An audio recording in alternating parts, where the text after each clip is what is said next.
estamos en Conversando un Café en Crónica Digital, en esta oportunidad con Valesca Naranjo, con Camila Guayo, con Juan Andrés Lagos. Quisiera iniciar este programa, fíjense que entregando la siguiente noticia que nos llegó, ¿no es cierto?, y que yo creo que en muchos sectores ya se conoce, que hay una chica que se llama Casey Vigorú, que era presa política de la revuelta, que padecía de cáncer terminal, que hoy tenía una audiencia para tratar su indulto presidencial debido a su deterioro físico. Bueno, hoy en la mañana falleció. Hoy en la mañana falleció. Ella estaba en el Centro Penitenciario Femenino de San Joaquín. Fíjense también que llega la información de un muchacho, Matías Garrido, de 20 años, que fue baleado en Valparaíso por fuerzas especiales y que acaba de morir. Son informaciones que llegan, ¿no es cierto?, que están ahí, que están rondando. Está esta situación, ¿no es cierto?, de estos muchachitos en el sur, ¿cierto?, que baleados por carabineros, estos menores de edad, que determina finalmente la salida del general Rosas, pero que aquí venía una situación de arrastre, ¿no?, una crisis profunda desde el punto de vista, ¿no es cierto?, del orden público y de la manera de entender el orden público, y de la manera en que el gobierno fue afrontando todo este proceso, ¿cierto?, que incluye denuncias internacionales, que incluye abusos, que incluye toda una serie de situaciones que son inaceptables, y que hoy día tienen como un correlato, ¿no es cierto?, definitivamente la salida por fin del general Rosas, cuando ya habían pasado una serie incluso de ministros del Interior, que parecía que desfilaban por el gobierno y con Carabineros no pasaba nada. ¿Qué les parece a ustedes esta situación? ¿Cómo ven desde su mirada, ¿no es cierto?, lo que está ocurriendo aquí? ¿Qué les parece?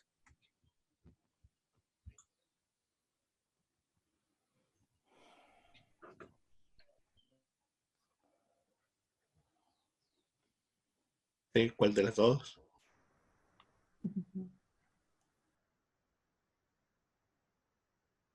Ahí se me había Uh-huh. quedado pegado el Zoom. Bueno, sí, yo creo, o sea, efectivamente pareciese y en apariencia ser una ganada la salida de Rosa, entendiendo que es una exigencia que se lleva demandando ya desde hace mucho, mucho tiempo, comprendiendo que es uno de los responsables de las violaciones a los derechos humanos, de la represión de la que somos testigos y hemos sido testigos, pero sin duda quedamos con, o creo yo, con una sensación un poco amarga, porque por un lado se va con completa impunidad y es de hecho cuestión de ver la forma en que Piñera lo anuncia, ¿verdad? Agradeciéndole por su gestión, por su labor, por su servicio, eh, con una total impunidad. Y además, que vemos que no hay una modificación específica o una transformación específica en las políticas propias de Carabineros. O sea, hoy día creo yo que el cambiar quién está a la cabeza de esa institución es completamente irrelevante. Hoy día tenemos que exigir respecto a Carabineros una reforma completa, pero además una refundación, pero además creo yo hoy día debiésemos exigirle al gobierno un interventor civil de esa institución. O sea, no podemos seguir confiando en, en los propios miembros hoy día del cuerpo de Carabineros. Y además, por otro lado, creo yo que la sensación amarga que les comento es respecto a que quien es hoy día el responsable político, ya después de acusaciones constitucionales contra los ministros del Interior, la salida hoy día de Rosa, que es el responsable político hoy día, Sebastián Piñera, de violaciones de derechos humanos, de muertos, de mutilados, y yo, en lo personal, creo que la situación respecto a la represión, la prisión política, vimos cómo se develó cuántos carabineros infiltrados habían durante octubre y noviembre, no sé si vieron esa información, la cantidad de carabineros infiltrados, una cuestión impactante. creo yo diría que los sectores políticos de oposición debiésemos estar pensando en la posibilidad de qué pasaría si se adelantaran las elecciones y darle un contenido político a eso también, que no sea solamente una demanda populista en el mal sentido de la palabra, como una demanda de que se vayan todos, que no quede nadie, sino darle un contenido político a esa propuesta y pensar también por qué podría ser la propuesta y la posibilidad más democrática finalmente, si también eso es una salida institucional a una crisis política enorme de ingobernabilidad de la que estamos siendo testigos. O sea, es una salida democrática sin duda, porque son los propios mecanismos que establece nuestro sistema político. Y además, sobre todo, entendiendo que nos vamos a enfrentar hoy día a un proceso constituyente, y creo que lo hemos hablado los jueves anteriores, o sea, ¿cuáles son las garantías que tenemos hoy día en un proceso constituyente que busca profundizar la democracia cuando estamos en una situación con presos políticos, con represión, con impunidad? Esa duda a mí me queda, entonces creo yo que como planteo esas cuestiones hoy día.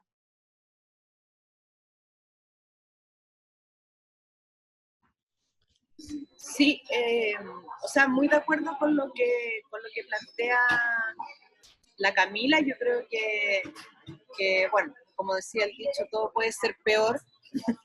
Efectivamente, entramos como en una escalada de situaciones que se vuelven cada vez más inadmisibles y que debieran tener un correlato, no para hablar solo como de la propuesta, sino, como dice Camila, como de revisar de manera seria la posibilidad del poder revocatorio del pueblo, la ciudadanía, los representantes de esa ciudadanía a través del Parlamento, para efectivamente tener una respuesta donde no estemos como hoy día estamos, ¿no? Como prácticamente atrapados en un sistema que no tiene salida hasta efectivamente la próxima elección. O sea, comparto con Camila que efectivamente lo hemos hablado en otros programas, en otros momentos, pero el no tener, o sea, esta realidad rara que se genera entre la necesidad de cambios, que cada vez son más imperiosos, necesarios, con una institucionalidad política que parece ser que no tienen las herramientas adecuadas para dar respuesta y dar cauce, no solo a lo que está haciendo la percepción de la ciudadanía y de las mayorías, sino que de la propia situación de una institucionalidad que está en crisis. O sea, las policías hoy día demuestran ser una institución que está en decadencia, en crisis y que requiere una intervención, así como un gobierno que no está dando el ancho para dar respuesta a todas esas crisis de las instituciones que dependen de los distintos poderes del Estado.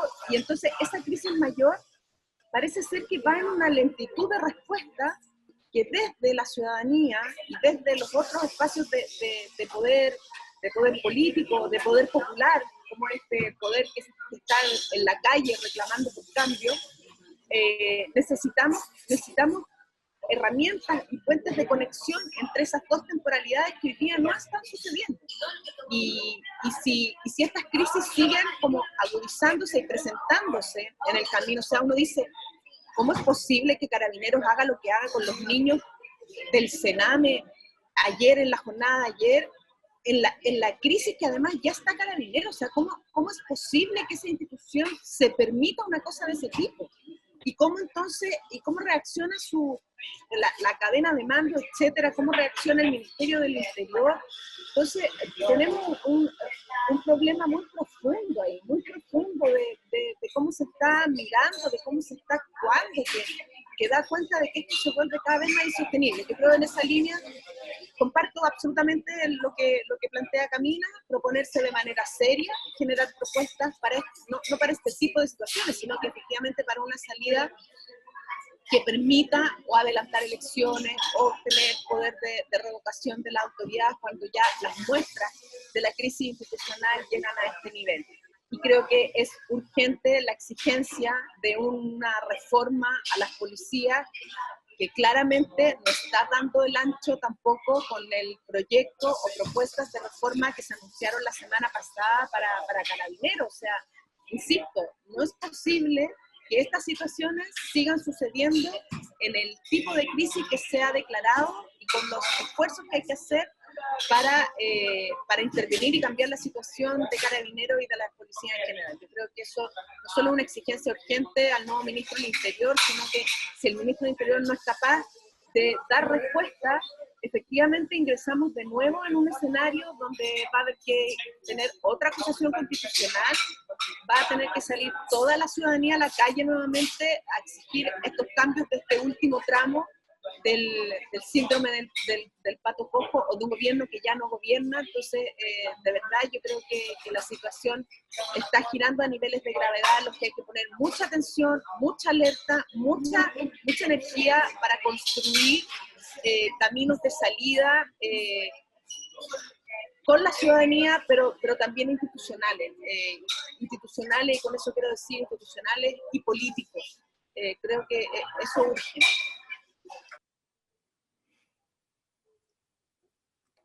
Yo creo que efectivamente la línea de lo que ha planteado Camila y Valesca, me tocó el otro día estar en un programa en la radio de la Universidad de Chile y mi impresión en ese momento fue que efectivamente este gobierno tiene que dar un paso al lado, definitivamente. Hay ya a lo menos, creo yo, dos situaciones de extrema gravedad. Una, violaciones generalizadas a los derechos humanos que continúan. Es impresionante, o sea, yo creo que lo que le faltó a Piñera es haberle puesto una condecoración a Rosas. Entonces al final la víctima es Rosas. Es una politización muy peligrosa que está haciendo el gobierno de la derecha, pero también sectores de la concertación. Porque ustedes recuerden que la acusación constitucional a Pérez, a Arboe y otros más, la justificación, a Carolina Goich, la justificación para no suscribirla es que aquí se están politizando las cosas, como si fuera un problema de politización.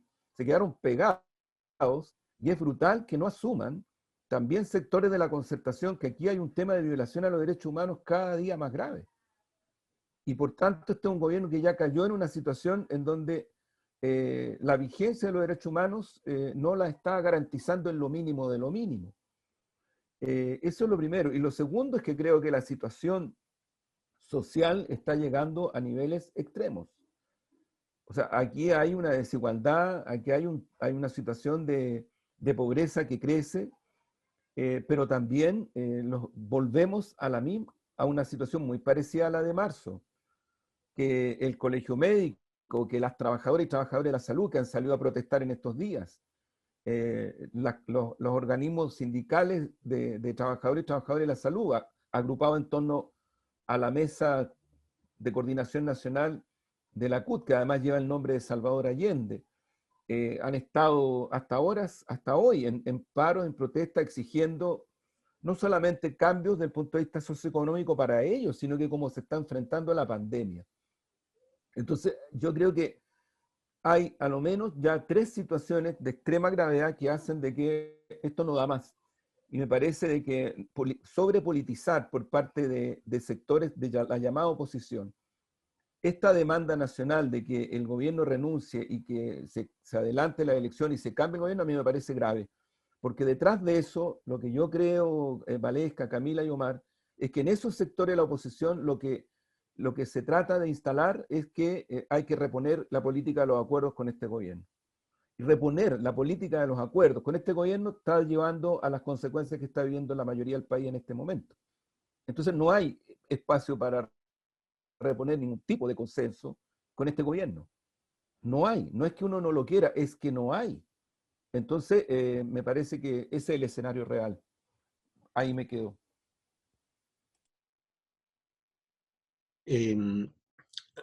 Fíjense que hay un segundo tema que ha estado, bueno, en estos días, ¿no es cierto?, en la palestra, además de lo que plantea Juan Andrés, y que hablan de intento, ¿no es cierto?, del gobierno de tratar de hacer una contrapropuesta al 10%, ¿no?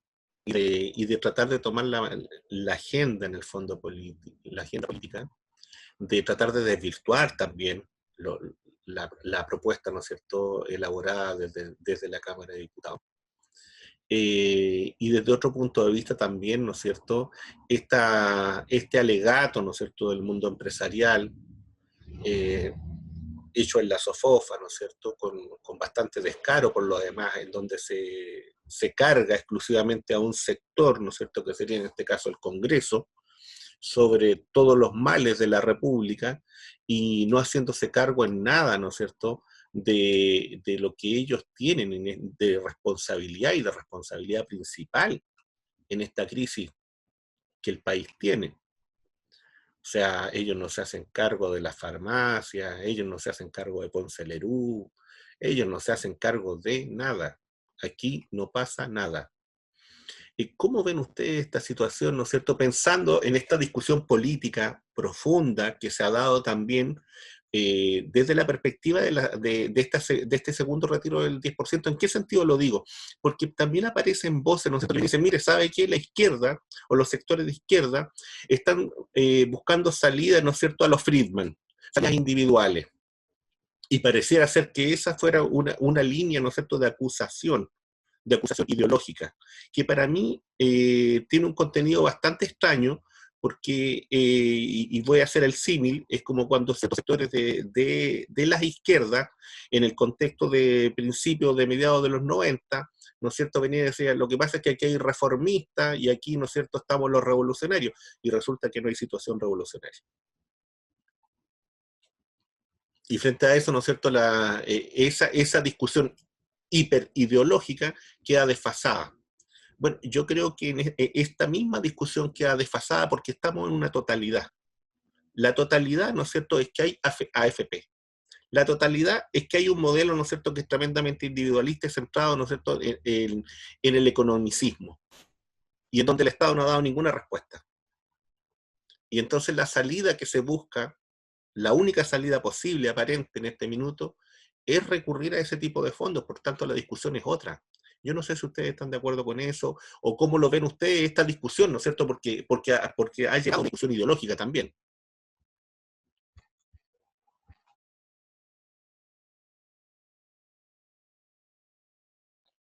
A ver, yo creo que sin duda el retiro del 10% es una de las demandas más sentidas que ha tenido este país desde hace mucho tiempo. O sea, movilizaciones por esto en medio de una pandemia, cuando fue el primer retiro. Eh, y creo yo que eso es reflejo de un descontento generalizado con el sistema de pensiones en general, pero que sin duda el sistema de pensiones es la cara más visible del neoliberalismo brutal que tenemos hoy día en Chile. Eh, y ahí, claro, sabemos que es una medida desesperada ante un gobierno que no quiso soltar ni un peso por paliar esta crisis económica a la que nos estamos viendo enfrentados y enfrentadas. Y es lamentable porque también ahora la gente no solamente está teniendo que sobrevivir a costa de su ahorro de las pensiones, sino también ya muchos y muchas trabajadores lo habían hecho, lo han estado haciendo con sus seguros de cesantía. O sea, hoy día la gente está sobreviviendo con sus seguros de cesantía y con sus ahorros previsionales. Lo que sí considero que hoy día tenemos que mirar con ojos de alerta es, y lo otro que me parece como es también, porque hoy día los sectores de la derecha en el Congreso me refiero, se han cuadrado con la demanda de sacar el 10%. Ahí uno puede decir, bueno, es una fórmula populista nuevamente en el mal sentido de la palabra, en el sentido que una demanda tan sentida que no se van a ir en contra de esto, pero también detrás de esto hay una lógica igual profundamente individualista, cuando muchas veces el discurso es saquemos los fondos porque la plata es de la gente y que la gente haga lo que quiera con su plata. De hecho salía este diputado, no recuerdo su nombre, este diputado que decía que él va a aprobar el 10% porque él tiene miedo que luego se estaticen esos recursos con el próximo gobierno. Entonces creo yo que hoy día igual hay una disputa ideológica en la idea del retiro del 10%. Y creo yo que el desafío para los sectores que estamos por apostar a un sistema de seguridad, que efectivamente existe un sistema de seguridad solidario, creo yo que tenemos que apuntar a poder disputar ideológicamente esta discusión. Y abandonar el ánimo individualista que ha tomado muchas veces esto de acá cada uno se raja con sus propias uñas y cada uno saca la plata porque es de cada uno, sino más bien comprender que acá tiene que haber una colectivización del entendimiento del sistema de pensiones y en general de un nuevo modelo, que al final es lo que vamos a disputar también en el proceso constituyente. Entonces, a mí lo que me asusta es que nuevamente una demanda tan sentida como el fin de las AFP, si no logramos tomar posición y dotar de contenido político esto, nuevamente sea aprovechado por la derecha y sea una nueva profundización y aún una mayor neoliberalización del sistema, por ejemplo, de pensiones, que puede pasar. Entonces, a mí eso es como lo que me asusta del retiro del 10% en particular, como hacia qué lado finalmente va a quedar la balanza luego de esta discusión. Y lo otro es también que se instala, creo yo, el que el gobierno en realidad puede hacer lo que quiera, puede no soltar ni un peso para paliar la crisis, y aún así van a tener que tomarse medidas desesperadas, o puede, por ejemplo, enviar un proyecto de ley, como lo fue el de protección, entre comillas, al empleo, y la oposición se lo va a aprobar igual por la desesperación del momento, cuando sabíamos nosotros que significaba un retroceso en términos de seguridad laboral y derechos laborales para los y las trabajadoras chilenas. Entonces, es preocupante también como todas estas señales que se le da al gobierno finalmente, de que la oposición al parecer no es una oposición firme. Eso. Sí, yo creo que hay varias cosas acá.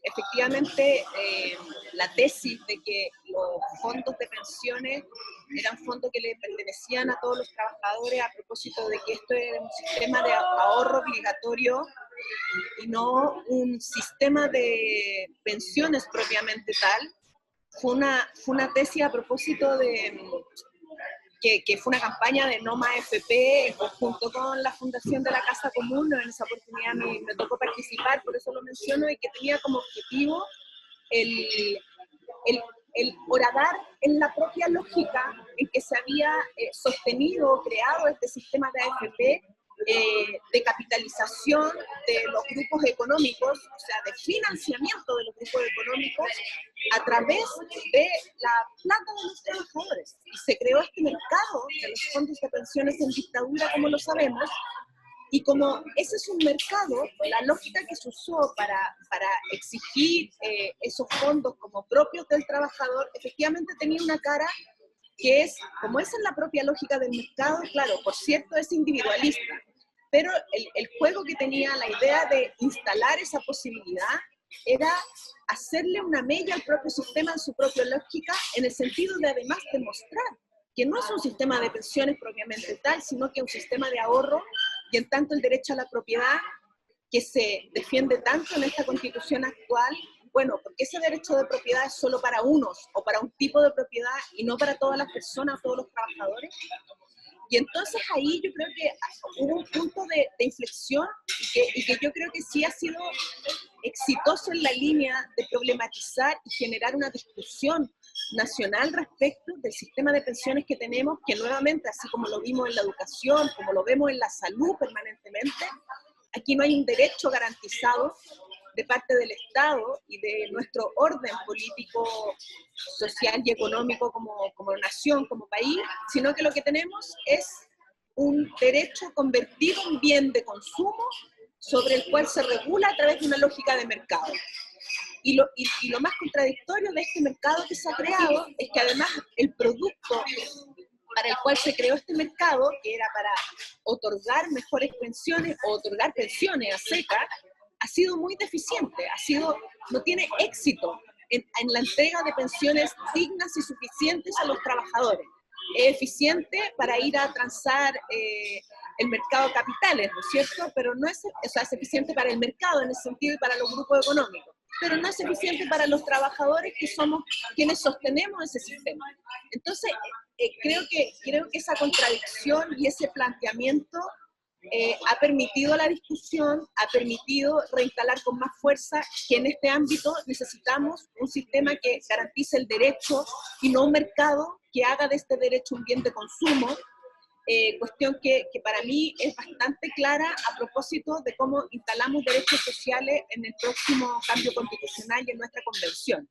En lo particular, respecto al retiro del 10%, yo en ese sentido no solo estoy de acuerdo, creo que, a ver, en un nivel, por cierto, estoy de acuerdo, entiendo que esa es una plata que es plata fruto del trabajo de los trabajadores chilenos, que en este tiempo de crisis necesitamos, claro, el drama o la contradicción ahí es, por cierto, que el Parlamento de la crisis debiera ser nuevamente algo que el Estado pudiera solventar respecto de todos los trabajadores, y no que los trabajadores echen mano de sus propios ahorros o de sus propios recursos. En ese sentido comparto lo que dice Camila. Lo que creo es que hoy día, insisto en lo anterior, digamos, no desviarnos de la discusión de fondo, esta crisis ha puesto en jaque el orden, y antes de eso también el estallido ha puesto en jaque el orden político, social y económico que tenemos. Por eso queremos una nueva constitución, y restituir derechos también pasa por las pensiones. Yo creo que las AFP se tienen que acabar, no pueden ser las pensiones administradas de una manera mercantil como lo están siendo. Donde está el mercado hay individualismo y hay una lógica individual. Y más allá del pilar solidario o no, lo que necesitamos es un sistema de pensión. Necesitamos sacar lecciones o mejorar. Le encanta este argumento a los empresarios y a la derecha, decir que el sistema de pensiones de reparto, como lo habían los estados bienestar, es un sistema que ha resultado también ineficiente. Bueno, perfeccionemos, veamos cuál es el mejor sistema, pero tengamos un sistema de pensiones, no un mercado que asigna pensiones, pero que a la vez financia el mercado de capitales de los grupos económicos. O sea, eso es una aberración. Además, un mercado de capitales y un mercado de AFP que tiene ganancias millonarias, y los trabajadores pensiones decrépitas. O sea, no es posible. Ese sistema, yo creo e insisto, ya no va más. Y no va más, y hay que generar una nueva arquitectura económica y social para poder garantizar derechos. Creo que eso es parte del proceso en el que estamos. Así es que, segundo retiro, sí, de acuerdo, pero con esto, o con este telón de fondo respecto a la discusión. O sea, acá a lo que tenemos que ingresar realmente a un nuevo sistema de pensiones. Eso. Mira, solo para poder aportar lo que está cursando. Cito textualmente, literalmente, con mi deformación periodística, cuando Piñera habla por prácticamente cadena nacional respecto a la petición de renuncia de Rosas, le da su aprecio, su gratitud y su admiración, y le pide que lo haga extensivo a los 60.000 carabineros. Y luego dice: envío condolencias, comillas, a los niños accidentados. Esa es la forma como ha presentado Piñera la grave situación represiva que ocurrió ayer y que ha estado cursando durante todo este tiempo. O sea, yo quiero decir que en el fondo, de verdad, lo que nos está notificando es que van a seguir reprimiendo y que van a seguir existiendo situaciones de este tipo. Entonces, súper, lo encuentro, o sea, de verdad no hay punto, no hay. De verdad creo que el tema son los derechos humanos, incluido los primeros derechos humanos, los de primera generación. O sea, estamos hablando del derecho a la vida. No estamos hablando de los de segunda, tercera generación, estamos hablando de los de primera generación, derecho a la vida. Y yo creo que ahí no hay forma de resolver esto si no es con un cambio de gobierno definitivo.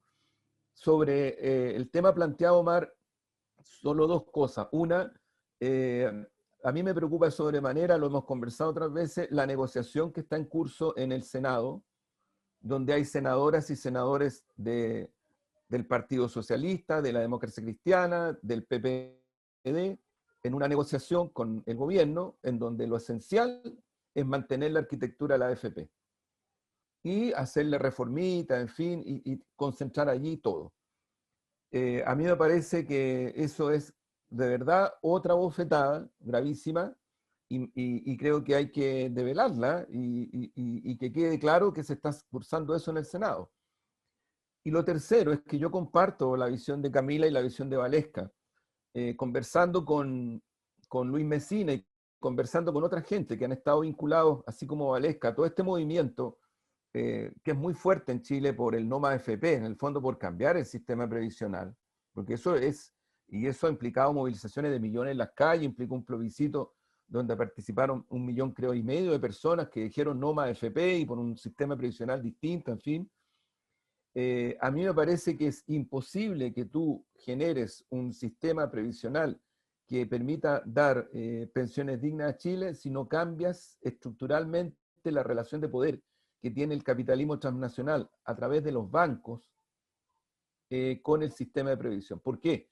Porque estas hiperganancias de las que hablaba Valesca y también Camila, que sacan ellos del sistema previsional, de los fondos de millones y millones de chilenas y chilenos, lo recapitalizan hacia la banca.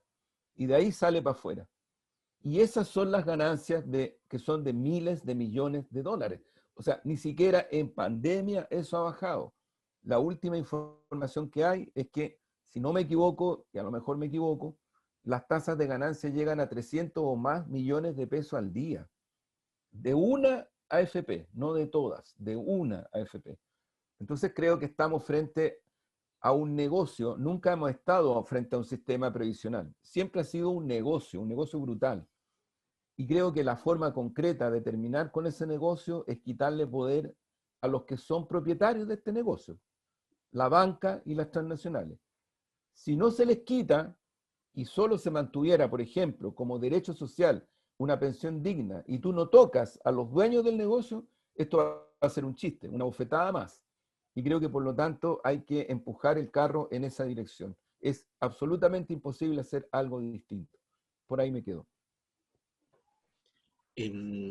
Fíjate que bueno, yo estoy muy de acuerdo con lo que ustedes han dicho.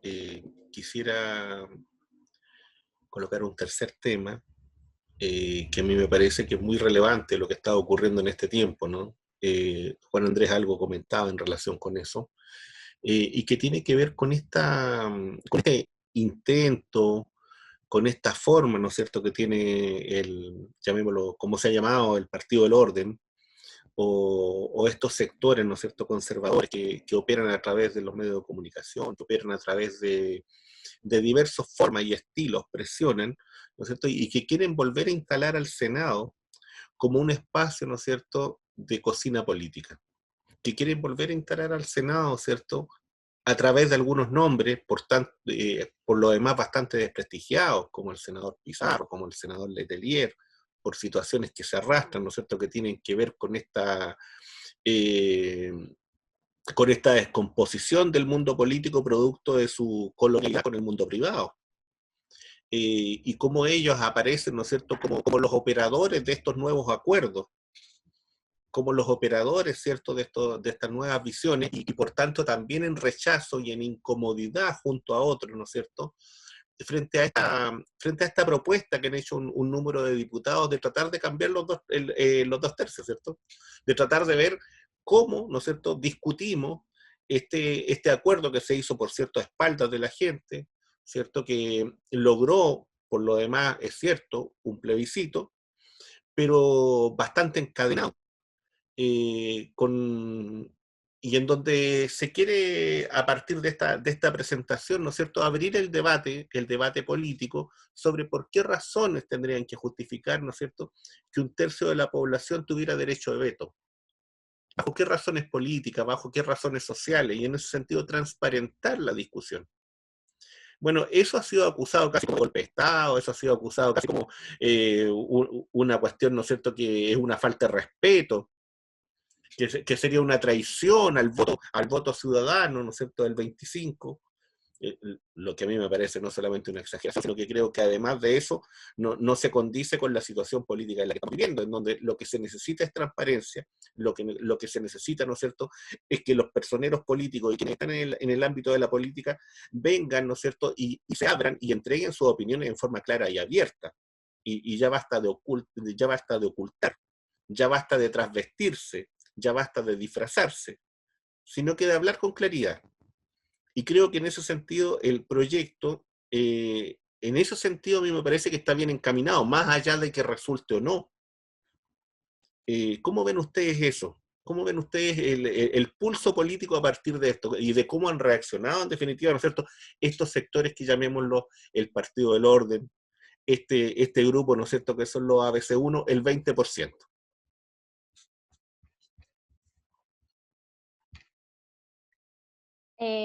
Bueno, sí, a mí me ha llamado profundamente la atención las reacciones desde los diferentes sectores contra el proyecto que presentó la diputada Camila Vallejo. O sea,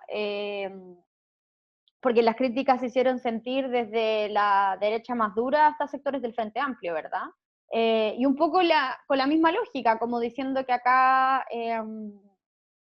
había como que no se podía hacer caso omiso a la palabra empeñada, y que había un acuerdo, y que fue lo que la ciudadanía votó el 25 de octubre. Y a mí me llama la atención profundamente esta crítica tan generalizada al proyecto de ley, cuando fueron esos mismos sectores que firmaron el acuerdo el 15 de noviembre del 2019, diciendo que ellos firmaban el acuerdo, pero que querían profundizar y democratizar aún más los márgenes que dejaba ese acuerdo. Entonces hoy día no me hace sentido que esos mismos sectores que buscaban democratizar y ampliar los márgenes de ese acuerdo estén en contra de un proyecto de ley que justamente viene a democratizar aún más el proceso constituyente. Y ahí creo yo que se develaron completamente que ellos siempre estuvieron por la posición de contar con un quórum de esa magnitud. Porque si no, hoy día estarían por apoyar un proyecto de ley que busca democratizar, creo yo, la Convención Constitucional, y busca que se pueda plasmar efectivamente la soberanía popular en el proceso constituyente. Sí creo que es importante tomar en consideración hoy día, y en un ámbito como más estratégico y táctico, cuáles son, por ejemplo, las posibilidades que tienen hoy día los sectores antineoliberales de alcanzar el 50% más uno en la Convención Constitucional. Difícil, complejo. Complejo lograr quizá ganadas programáticas en la próxima para que queden plasmadas en la nueva Constitución con una mayoría simple. Es complejo, y de hecho he leído esa crítica desde sectores de la izquierda. Y de hecho creo que comparto esa visión. Pero eso no puede ser razón para tú no dotar de garantías democráticas el proceso constituyente.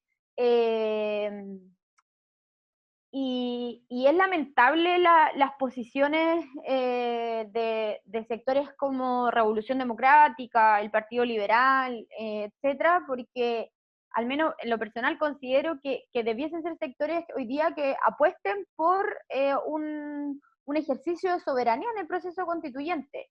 Y además me parece una discusión altamente masculinizada, como si acá, el respeto a la palabra empeñada, del acuerdo del 15 de noviembre, como si acá no tuviésemos posibilidades, y de eso se trata la política también, de disputar, ¿verdad? Como si hoy día no tuviésemos posibilidades de ir rompiendo el cerco lo posible, que yo creo que el gran aprendizaje que nos deja el 18 de octubre. ¿Cómo no va a ser posible que hoy día, con la desbordante votación que tuvimos el 25 de octubre, con las calles que están volviéndose a llenar de protesta callejera, cómo no va a ser posible hoy día que podamos seguir corriendo el cerco lo posible en el proceso constituyente?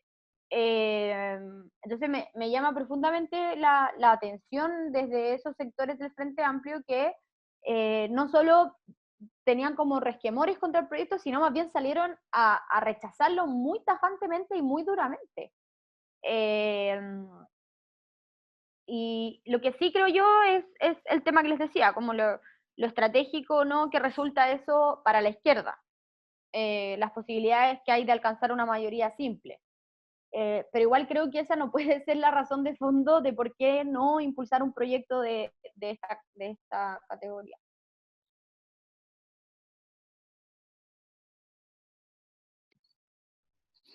Sí, súper de acuerdo con el planteamiento que hace Camila en esta línea. O sea, efectivamente no parece razonable o parece ciertamente contradictorio plantear la voluntad al inicio de mejorar y democratizar con mayor fuerza el proceso de la convención, lo que sabemos que es como la parte que queda del ajuste, que cuando se plantea el término, justamente los quórum, que ha sido como el caballito de batalla de los amarres, de los enclaves más autoritarios que ha tenido el orden político a partir de la dictadura en adelante, es muy sorprendente efectivamente que transversalmente, incluidos sectores del Frente Amplio, lo salgan a poner en cuestión o a criticar, efectivamente, y no había visto, es bonito como lo señala la Camila, como este aspecto un poco masculinizado de la reflexión, de esto como de la palabra empeñada, eh, y, y es más bonito todavía que lo plantea la diputada Vallejo, ¿no? El proyecto, dijo, a propósito también de generar una comprensión y una apertura distinta al proceso desde una parlamentaria. No tiene sentido, la verdad, y debiéramos poder avanzar en una comprensión de que así como los escaños reservados son también una condición que es cada vez más impresentable, que no esté puesta en los términos que se ha planteado, también hay apertura al tema de los quórum, ¿no? Como que uno siente que hay o sospecha de algo que no estamos entendiendo, no estamos leyendo la ciudadanía que está fuera de ese espacio o de esos amarres políticos, digamos, porque esta defensa casi corporativa de una cierta como reflexión de algunos llaman el partido del orden a propósito de los quórums, si el bajar esos quórums o incluso plantear las mayorías simples nos abrirían a un proceso más democrático en ese sentido. Entonces, sí, no solo compartirlo, sino que, ojo, hagamos la reflexión, ojo, exijamos las explicaciones, o sea, y creo que en esa misma línea, abrirnos y tener un diálogo más intenso. Ahí la Camila lo mencionaba en clave como neoliberal, como hagamos la otra clave, quienes estamos por un nuevo orden político, social para el país, antineoliberal, bueno, tenemos que empezar a conversar más intensamente de qué se trata ser un espacio antineoliberal, una oposición antineoliberal. Bueno, ¿cuáles son los términos y los alcances de aquello? En el sistema democrático, en los sistemas políticos, en ese sentido, por ejemplo, desde una mirada más feminista, por ejemplo, paridad en todos los poderes para nosotros sería una condición, creo que básica. Hoy día tenemos una convención o un proceso que va a tener convención paritaria, afortunadamente, pero estamos lejos todavía de plantear paridad en el Poder Judicial, paridad también en el Parlamento, paridad del poder político. Yo creo que tenemos que avanzar en esas conversaciones. No solo, por supuesto, no solo respecto de paridad, sino que de todo aquello que ha sustentado el modelo neoliberal y que nos tiene donde nos tiene. Entonces, creo que ahí haría como, o aprovecharía la oportunidad de las muchas que se nos abren, al parecer, día a día en la agenda nacional, de poder ir discutiendo los alcances de un sistema, insisto, político, social, económico, antineoliberal o que abandone el neoliberalismo. Ya a mí no me gustan los nombres así como por señalando lo que no se quiere ser, sino que me encantaría encontrar un nombre afirmativo de esa idea de lo antineoliberal. No sé, Chile democrático, Chile más humano, más justo, no lo sé. Pero efectivamente necesitamos construir mucho más, con mucho más detalle, con mucha más intensidad. El tiempo es poco además y necesitamos mucho más diálogo que el que estamos teniendo. Yo me quedo con eso en la idea del asombro que plantea la Camila. O sea, salgamos del asombro y discutamos, dialoguemos, avancemos y vamos teniendo más discusiones en todos los ámbitos y vamos generando contenido y propuestas desde nuestro mundo, ¿no? Que hoy día es como le llamamos la oposición, como en un amplio espectro, pero efectivamente no toda la oposición es antineoliberal. No toda la oposición tiene unos mínimos y unos máximos comunes, entonces necesitamos construir aquello pronto, siento yo. Me quedo como con esa idea de la urgencia de seguir dialogando con seriedad desde la política, todos estos ámbitos que parece que se planificaran, pero no se planifican, están sucediendo y es producto de la crisis en la que estamos. Pero en cada ámbito, semana a semana, vamos viendo en distintos aspectos cómo se va poniendo en crisis el orden en el que hoy día vivimos y que no es posible sostener. Por eso tenemos que crear otro. Mira, por mi parte, solo agregar lo siguiente, porque además tengo que retirarme y me despido. Me parece que está súper interesante el tema, súper. Solo insistir en un punto. Yo creo que aquí la situación enfrenta a los que están por reponer y mantener la política de los consensos, que fue rasgo principal de la gobernabilidad de la transición pactada de los 90 para adelante, y por eso entiendo la declaración de Fuad Chahín. O sea, él trata de golpear desde decir, bueno, aquí Camila Vallejo y las parlamentarias, porque es un grupo de parlamentarias y parlamentarios bastante transversal, que presentaron este proyecto por el tema de los quórum, que además venía siendo cuestionado de antes por distintos sectores. Claro, entonces él dice, bueno, Chilezuela. En el fondo, yo creo que de manera un poco, no un poco, bastante burda, lo que hace el presidente de la Democracia Cristiana es efectivamente, de nuevo, explicitar que él está por una salida donde la derecha siga teniendo el poder de veto que tiene, porque está establecido en la Constitución pinochetista, ojo, Constitución pinochetista que se mantuvo de los 90 en adelante en los términos esenciales. Hubo cambios, pero lo esencial se mantuvo. Entonces, el trasfondo político de esto es lo mismo que decía Jaime Guzmán. O sea, aquí lo que necesitamos es un acuerdo político entre los que queremos gobernar este país, pero para que no cambie y lo reformemos a nuestra manera y a nuestra pinta.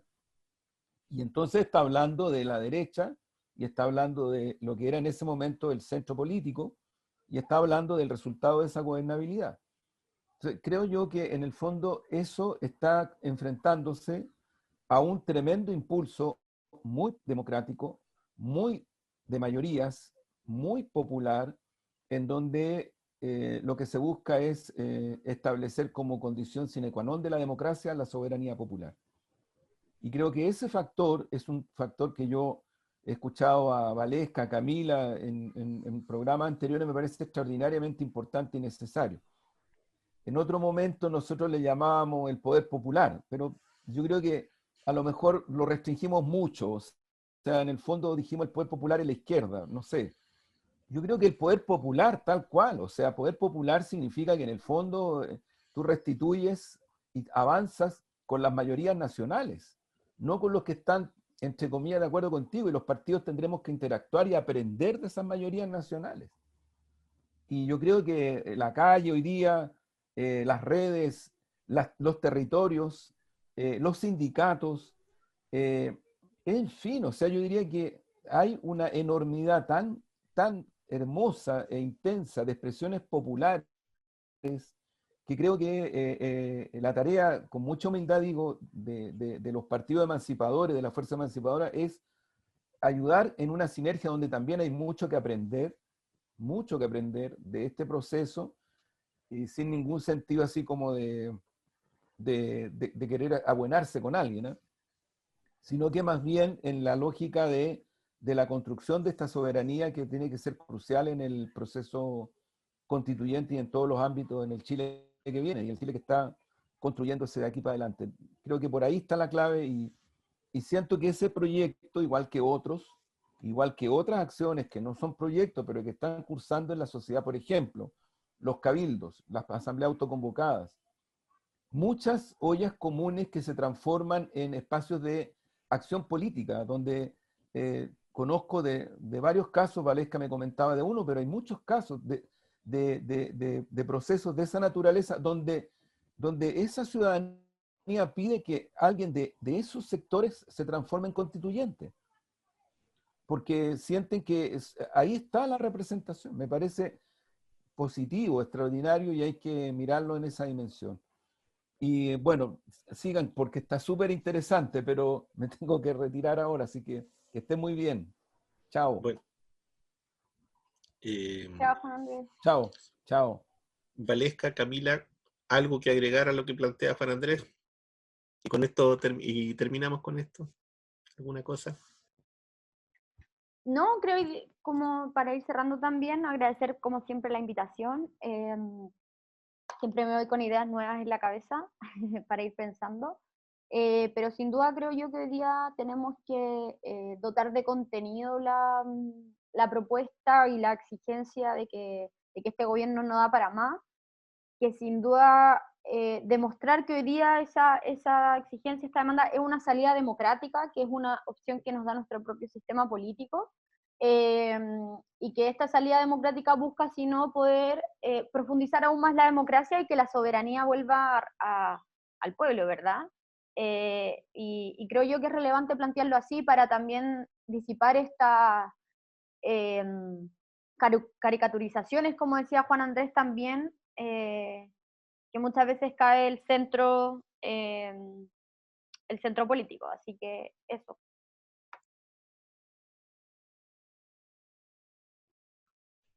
Sí, yo también me quedo como con esa idea de seguir dotando de contenido y seguir generando como un diálogo que nos vaya conduciendo como a propuestas de trabajo a propósito de que tenemos que, siento yo, como que tenemos dos grandes desafíos en el periodo. Uno que, bueno, y que lo hemos hablado y dicho en otras oportunidades, que es poder ser parte o estar en esto que llamaba como estas iniciativas más ciudadanas o de asambleas de los territorios y las personas organizadas, digamos, en un desborde que no sea un desborde como anómico, sino que sea un desborde que tiene un puente, un lazo entre lo que va a ser la convención como el espacio institucional para crear este nuevo orden, y que es un tiempo acotado, o sea, es un tiempo que tiene un proceso que no son más que estos 13 meses. Ese como un gran desafío, y un segundo gran desafío como para los partidos políticos o para el mundo político, institucionalizado en partidos, que es el poder, en el fondo, avanzar, como dice la Camila, en propuestas, en contenidos que vayan dándole forma a eso que queremos como un Chile post-neoliberal, o un Chile que ha superado el neoliberalismo en un orden y en una dirección de justicia, de mayor igualdad y de dignidad, ¿no? Esa gran palabra que quedó instalada y puesta la bandera ahí en la plaza, que pasó a llamarse de Italia a dignidad. Entonces, creo que esos desafíos, que no son menores y que el tiempo es corto, creo que son los que nos ocupan, siento yo. No sé, ahí podemos a lo mejor ponerlo como para otro panel, pero sería súper interesante también intercambiar. Yo cuando digo nos ocupan, y nos ocupan porque yo le comentaba la otra vez a Juan Andrés, que lo citaba ahora, o sea, pucha, participé toda la pandemia en una olla común que cerró su trabajo la semana pasada, y la dirigente de la olla común, que pasó de ser solo una miembro de la junta de vecinos, hoy día no solo aglutinó y logró agrupar a mucha gente, sino que se quedó con muchas ganas de trabajar, entonces, o sea, de seguir trabajando un poco al servicio de su comunidad. Y entonces los mismos miembros ahí de la olla común decían, bueno, ¿por qué nuestra dirigente no puede ser parte de la convención, a lo mejor tenemos que luchar para ello. Y claro, y yo entiendo ese sentimiento y al mismo tiempo entiendo que esa persona probablemente tiene muy mínimas o casi nulas posibilidades de efectivamente llegar a la convención, porque no está en un sistema de partidos, porque los espacios del territorio organizado no están institucionalizados, y un largo etcétera, ¿no? Y entonces, cuando yo digo, ¿en qué nos ocupa a mí? Me ocupa eso, y me ocupa y me importa que esas personas de esa olla común al menos queden conectadas con el cabildo o la asamblea territorial que va a estar observando de manera más organizada el proceso constituyente, y que tengan que ir los convencionistas de ese territorio a rendirle cuentas a ese espacio y a esa ciudadanía.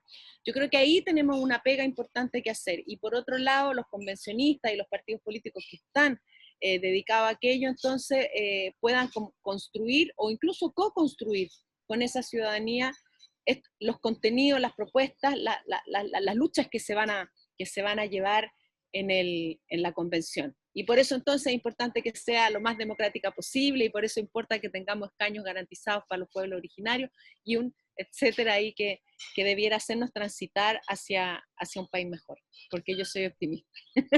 Cierro con esto. Gracias. Y gracias por la invitación, como siempre. Bueno, como siempre, ustedes saben que termino con algunas invitaciones, aunque les voy a recordar una cosa, ¿eh? Les apuesto que me hicieron la tarea de buscar un libro. O lo tienen. O tienen un libro que estén leyendo. Y así no tengo que usarlo.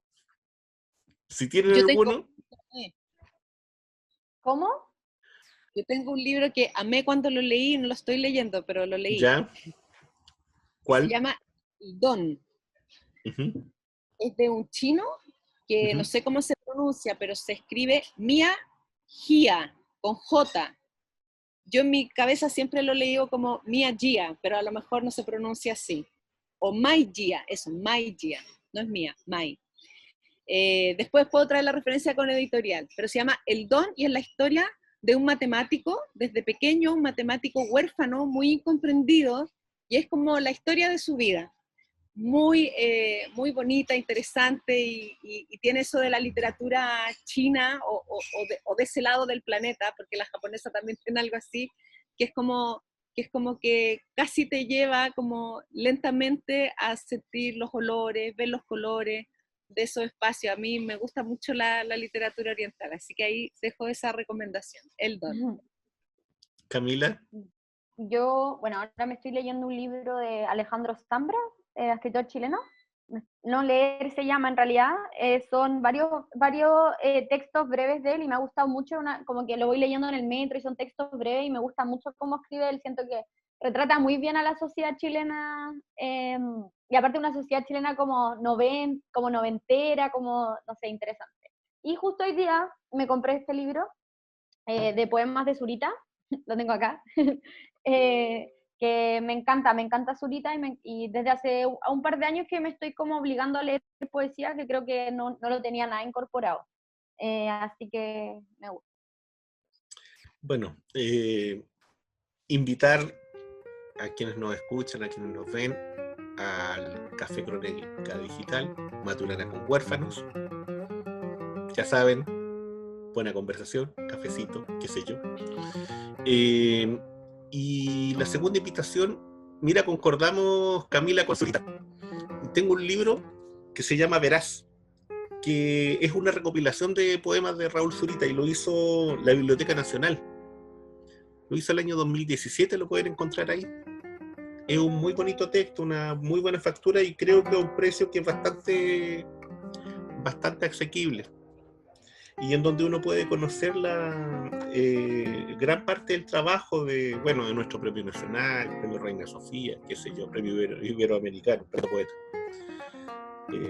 Y eso pues, y despedirnos, agradecerles a ustedes su presencia, sus comentarios, sus reflexiones. Que estén muy bien. Chao. Chao.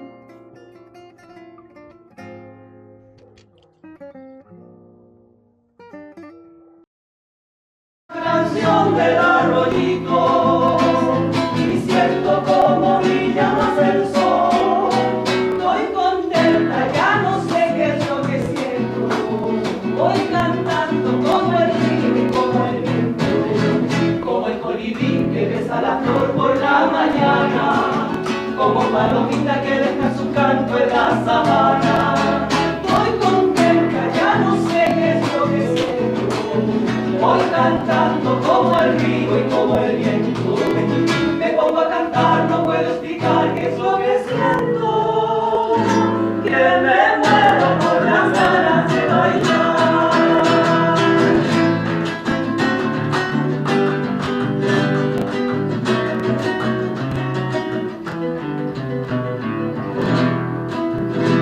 Hoy todo me parece más bonito, hoy canta más alegre el ruiseñor.